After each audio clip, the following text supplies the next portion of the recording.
Salut à tout le monde et bienvenue à nouveau sur cette chaîne Immigré au Canada.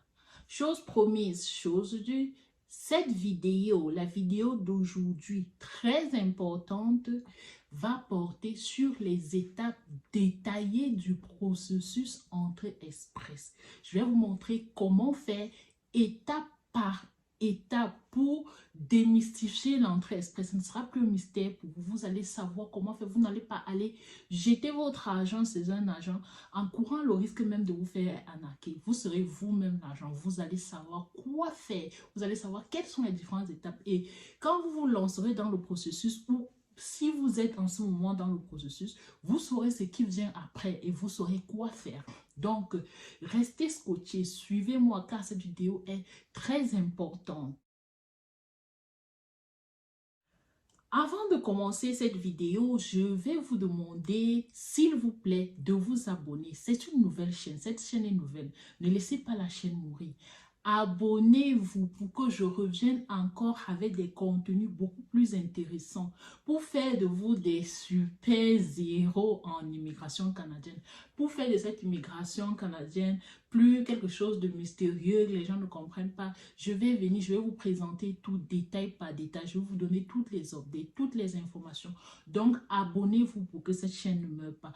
Abonnez-vous, abonnez-vous abondamment. Donc, abonne-toi, ne regarde pas juste. Abonne-toi.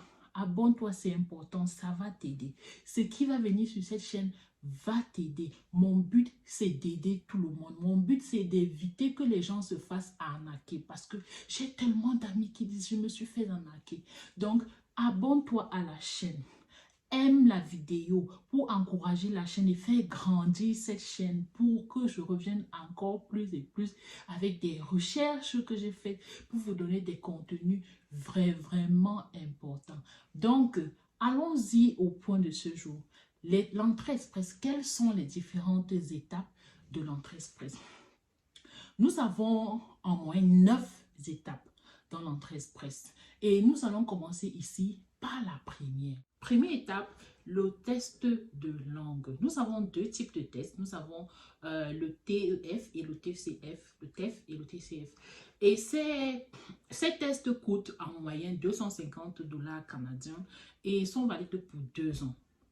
Donc, si vous faites votre test, vous pouvez le garder encore pour 2 ans. Après 2 ans, vous devez faire un nouveau test. Et l'astuce que je vais vous donner ici, c'est vraiment de vous préparer avant d'aller faire votre test. Préparez-vous. Prenez au moins 1 mois de préparation. Ne vous dites pas que le français, c'est la langue que vous parlez depuis longtemps et je vais forcément m'en sortir. Non. Préparez-vous bien avant d'aller composer votre test de langue. Parce qu'il y a souvent des petites erreurs, des petites difficultés. On se rend compte, oh, le français, c'était vraiment pas tant ma langue que ça. Donc, préparez-vous, assurez-vous que vous êtes prêt à les composer pour avoir les meilleures notes. Étant donné que l'entrée express, c'est un système qui est basé sur le mérite, vous voudrez avoir 20. Vous ne partez pas là-bas avoir la moyenne, vous ne partez pas là-bas avoir 10. Vous allez là-bas parce que vous cherchez 20. Vous cherchez la plus grande note possible que vous pouvez obtenir. Donc, mon conseil serait de bien vous préparer, de prendre au moins 1 mois pour vous préparer avant d'aller composer votre test de langue. Et si vous êtes marié, si vous faites le dossier en couple, vous pouvez aller tous les deux, vous devez aller tous les deux en fait composer le test de langue. Et une autre astuce, c'est il y a aussi le test d'anglais, puisque le Canada est bilingue et les 2 langues officielles sont le français et l'anglais. Vous pouvez faire également un test d'anglais pour booster vos points. Si vous vous en sortez en anglais, faites-le, n'hésitez pas. N'hésitez pas à faire le test d'anglais. Si vous n'en sautez pas, ce n'est pas la fin du monde. Ne vous inquiétez pas. Il y a beaucoup qui font juste un seul test, juste une seule langue et qui s'en sortent quand même. Et qui sont sélectionnés et qui arrivent à immigrer au Canada. Donc, rassurez-vous que vous vous préparez. Faites le test de français. Si vous pouvez, faites également le test d'anglais et faites-le en couple si vous êtes marié. Nous passons à la deuxième étape. La deuxième étape, c'est quoi? La deuxième étape, c'est de calculer votre score grâce au système de classement global qui est sur le site du gouvernement canadien. Et ici, je vais partager avec vous mon écran pour vous montrer comment faire. Et nous allons également prendre un exemple qui va permettre à chacun de pouvoir même grâce à son téléphone, s'asseoir là dès maintenant et faire un exemple pour voir où il se situe en point. Est-ce qu'il doit se lancer vraiment dans ce processus? Et pour calculer donc les points, c'est très simple. Vous allez juste aller sur Google, vous allez taper système de classement global et vous aurez une liste de résultats qui vont apparaître. Le premier résultat sera celui du site du gouvernement. Comment vous allez le reconnaître? Vous allez juste voir www.cic.gc.ca. Ça, c'est le site du gouvernement. Vous allez donc cliquer dessus. Et une fois que vous cliquez dessus, vous allez venir à servir-vous de cet outil ou commencer donc à vous servir de l'outil et répondre à toutes les questions que ça va vous poser. La première question est, quel est votre état matrimonial? Vous allez donc répondre, par exemple, marié, c'est le cas que nous allons choisir ici, marié. Votre époux ou conjoint de fait est-il un citoyen ou un résident permanent canadien? Comme beaucoup n'ont pas d'époux qui sont résidents permanents canadiens ou citoyens canadiens, vous allez taper non. Votre époux ou conjoint de fait vous accompagnera-t-il au Canada? Vous tapez oui, puisque beaucoup veulent immigrer en famille. Quel âge avez-vous? Et supposons que la personne a 31 ans. Donc, nous choisissons 31 ans. Quel niveau d'études avez-vous atteint? Nous supposons que la personne a une maîtrise. Nous tapons la maîtrise. Avez-vous obtenu un certificat, grade ou diplôme canadien? Nous sélectionnons non, parce que beaucoup n'ont pas fait d'études au Canada. Langue officielle. La langue officielle du Canada. Les langues officielles du Canada sont le français et l'anglais. Vos résultats de test linguistique ont-ils moins de 2 ans?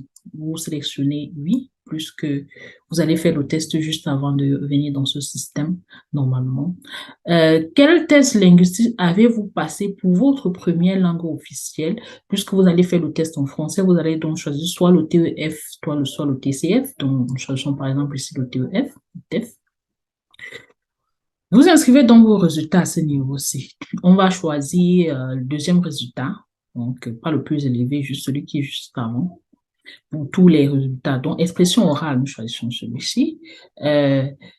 Compréhension orale, nous choisissons celui-ci. Compréhension de l'écrit, nous allons choisir là.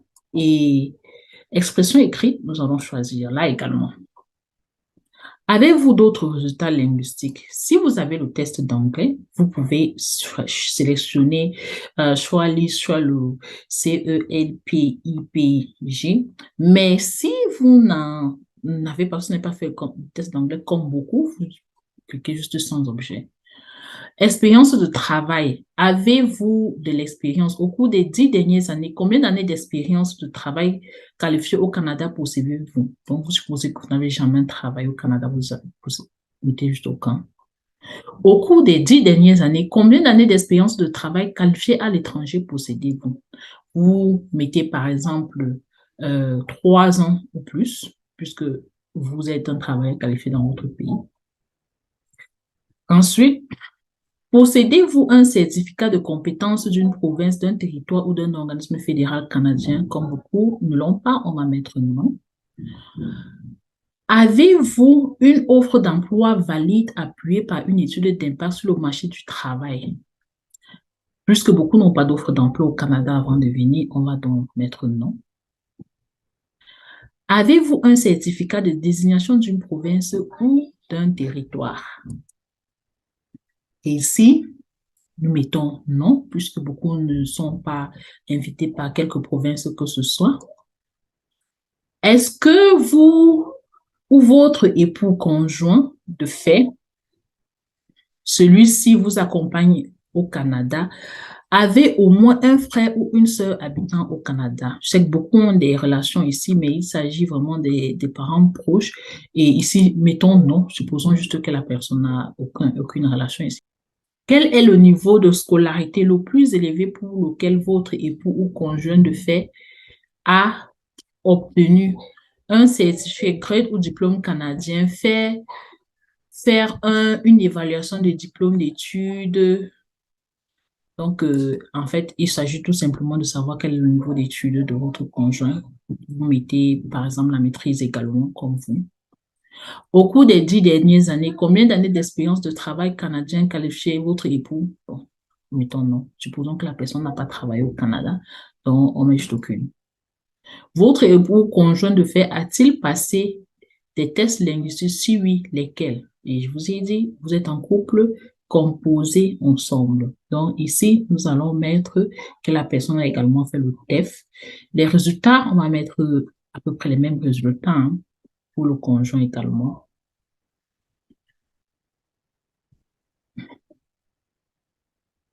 Donc, on a fini. Calculez vos résultats.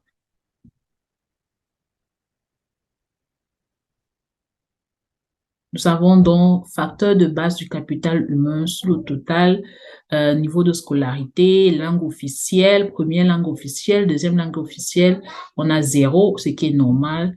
L'âge, 90 points, donc un total de 332 points. Donc, facteur de l'époux ou du conjoint de fait, niveau de scolarité 10, première langue officielle 20, expérience de travail au Canada 0, puisque pas d'expérience au Canada. Donc, votre conjoint va vous donner donc 30 points. Facteurs liés au transfert de compétences.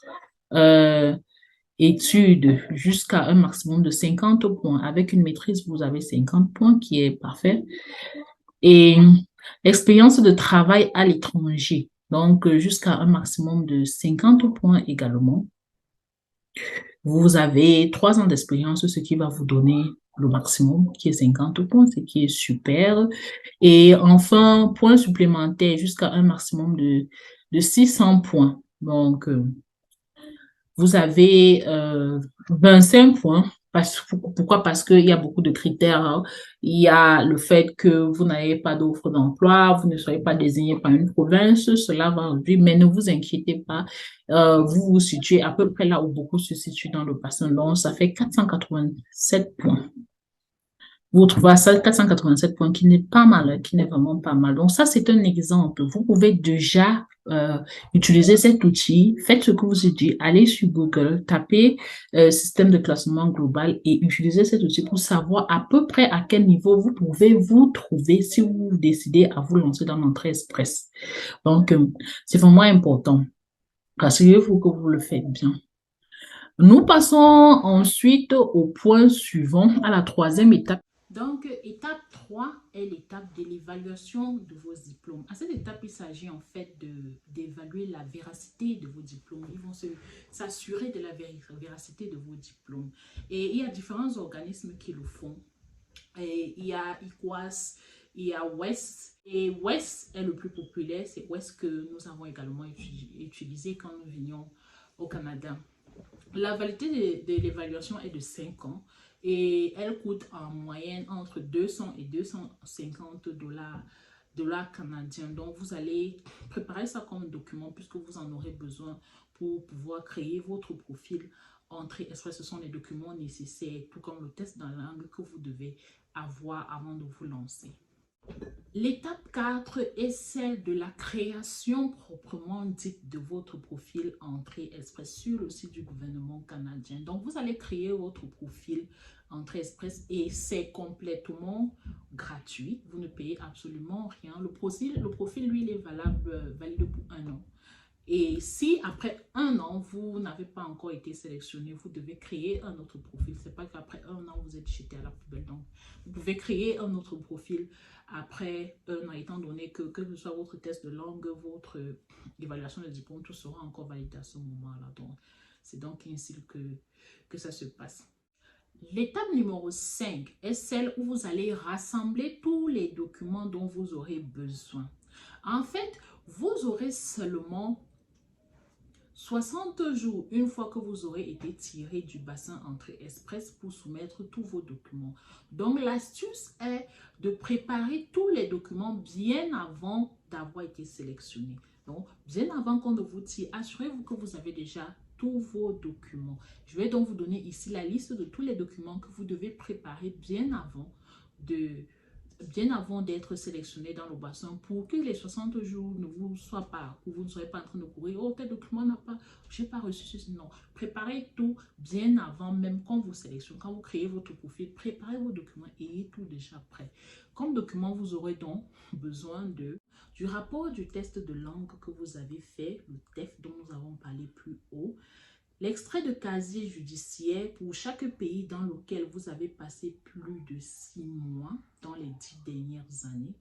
Ensuite, vous aurez besoin des preuves, de la preuve suffisante de fonds. Donc, les fonds bancaires, vous allez avoir besoin, on suppose que vous aurez besoin dès votre arrivée au Canada, de suffisamment de fonds pour prendre soin de vous. Cet argent ne signifie pas que vous allez donner ça au gouvernement. Non, ce ne sont pas les frais de dossier. C'est juste pour s'assurer que vous aurez d'argent pour prendre soin de vous. Donc, on aura besoin de vos relevés bancaires pour 6 mois. Du rapport médical pour toute la famille, de la lettre de référence pour vos différentes expériences professionnelles mentionnées dans votre profil, de l'acte de naissance de vos enfants, si vous avez des enfants, du certificat de mariage, du divorce ou de l'acte de décès si vous avez été marié. Des pages scannées de votre passeport, des photos 4x4 et je précise ici dans le format spécifique du gouvernement canadien, et aussi de la lettre d'offre d'emploi si vous avez en fait reçu une offre d'emploi. Mais dans beaucoup de cas, ça ne s'applique pas parce que beaucoup de gens n'ont pas d'offre d'emploi. En étape 6, c'est l'étape de l'invitation, tout simplement l'étape où vous allez recevoir une invitation pour donner votre dossier. Donc, vous allez être tiré du bassin et vous recevrez une invitation. Et rappelez-vous que l'entrée express, c'est un système qui est basé sur le mérite.